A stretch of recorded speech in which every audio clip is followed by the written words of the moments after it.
Ladies and gentlemen, welcome to another video. In this video, we're going to be talking about how to fix Crunchyroll cannot rate anime. So let's get straight into the video.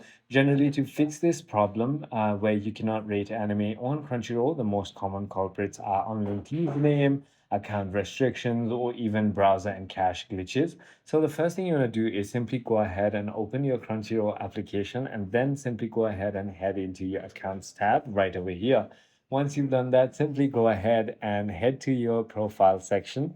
Inside of your profile section, what you want to do is simply go ahead and ensure that you have created and saved a unique username. Once the username is created and saved, then it should go ahead and work. If that is not the case, it could also be your internet connection. Try toggling between your Wi-Fi and your cellular data. Always ensure that VPN is off and try toggling on and off your airplane mode just to go ahead and give it that quick refresh.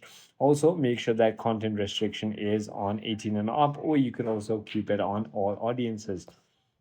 I hope this video clarifies everything for you. If you have further more queries, feel free to comment down below and I'll see you on the next one.